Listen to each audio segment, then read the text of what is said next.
வணக்கம். எடப்பாடி பழனிசாமிற்கு வைத்தியம் பார்க்க முடியாத நோய் வந்திருப்பதாக செய்திகள் ஒன்று வெளியாகியிருக்கிறது. அரசியல் களத்தில் மிகப்பெரிய அளவில் பேசப்படக்கூடிய வகையில் இந்த சம்பவம் அரங்கேறியிருக்கிறது. என்ன காரணம் என்பதை பற்றி இந்த வீடியோவில் முழுமையாக நாம் பார்க்க போகிறோம். அதாவது அதிமுகவின் மிக முக்கிய பொறுப்பில் இருக்கக்கூடிய RS பாரதி அவர்கள் இன்று வெளியிட்டுள்ள அறிக்கையில் கோவில்பட்டியில் செய்தியாளர்களிடம் பேசிய எதிர்க்கட்சி தலைவர் பழனிசாமி சென்னை அசோக் நகர் அரசு பள்ளியில் சர்ச்சைக்குரிய வகையில் பேசியவரை அமைச்சர்களோடு நெருக்கமாக இருந்ததாலேயே பள்ளியில் பேச அனுமதித்திருக்கிறார்கள் என கண்டுபிடித்து சொல்லியிருக்கிறார். முதலமைச்சராக இருந்த நீங்கள் ஒரு விஐபி தானே. ஒரு விஐபியை தேடி நிறைய பேர் பார்க்க வருவார்கள் என்பது அடிப்படை அறிவு கூட இல்லாமல் இப்படி நீங்கள் பேச முடிகிறது? அரசியலை எது வேண்டுமானாலும் பேசலாமா? அரசியலை எதாக முன்வைத்து கூட பேசினால் மக்கள் மத்தியில் குழப்பத்தை உண்டாக்கும் விதமாக பேசுவது எதிர்க்கட்சி தலைவராக இருப்பதற்கு தகுதியில்லை என்று RS பாரதி அவர்கள் கடுமையாக விமர்சனம் செய்திருக்கிறார்.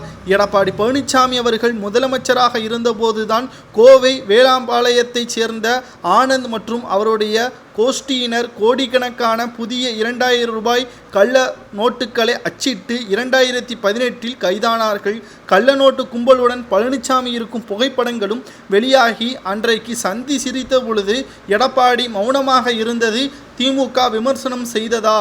அப்பொழுது இதைத்தானே கூறினார்கள்.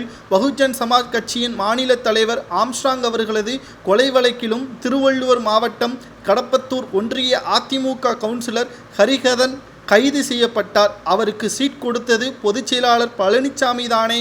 சர்ச்சைக்குரிய வகையில் பேசியவர் பேச்சுக்கு அமைச்சர்கள் பொறுப்பேற்க வேண்டும் என சொல்லுவது பழனிசாமி அவர்கள் நடந்ததை மறந்துவிடக் கூடாது என்றும் 1000 பேர் விஐபியை பார்க்க வரத்தான் செய்வார்கள்.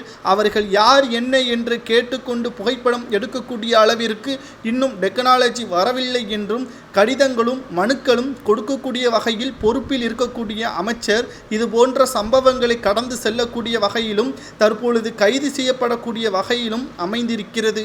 அதை ஏன் எடப்பாடி பழனிசாமி அவர்களால் ஏற்றுக்கொள்ள முடியவில்லை என்றும் கேள்விகளை எழுப்பியிருக்கிறார். அருப்புக்கோட்டையில் பெண் டிஎஸ்பி மீதான தாக்குதல் போலீசுக்கே பாதுகாப்பில்லை என்பதை வெளிப்படுத்துகிறது. பழனிசாமி புலம்பியிருக்கிறார்.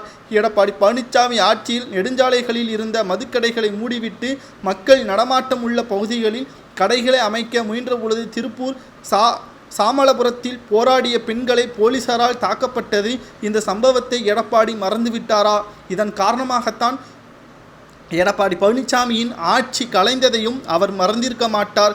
உடல்நிலை சரியில்லாத காரணத்தினால் முதலமைச்சர் MK ஸ்டாலின் வெளிநாடு சென்றிருக்கிறார். அதை மறைக்கவே தொழில் முதலீடுகளை ஈர்ப்பதற்காக வெளிநாடு சென்றிருப்பதாக எடப்பாடி பழனிசாமி அவர்கள் கூறியுள்ளார். ஆனால் முதல்வர் ஸ்டாலின் அவர்கள் அமெரிக்காவிற்கு சென்றால் உடல்நிலை குறைவின் காரணமாக சென்றிருக்கிறார். அதுவே எடப்பாடி பழனிசாமி அவர்கள் முதல்வராக இருக்கும் பொழுது அமெரிக்காவிற்கு செல்லும் பொழுது தியாகியாக சென்றாரா என்ற கேள்வியையும் RS பாரதி அவர்கள் கூறியிருக்கிறார். தற்பொழுது எடப்பாடி பழனிசாமி அவர்களுக்கு மூளையில் ஏதோ பாதிப்பு இருக்கிறது, எதை பேச வேண்டும் என்று கூட தெரியாமல் பேசி வருவதாக RS பாரதி அவர்கள் கூறுவது சரிதானா என்பதை கமெண்ட் வாயிலாக கூறுங்கள். எடப்பாடி பழனிசாமி அவர்களுக்கு தீர்க்க முடியாத நோய் இருப்பதாலேயே இப்படி செய்கிறார் என்று RS பாரதி அவர்கள் கூறுவது உங்களது கருத்துக்களை கமெண்ட் வாயிலாக மறக்காமல் பதிவிடுங்கள். இதை பற்றி தெரிந்து கொள்வோம். நன்றி, வணக்கம்.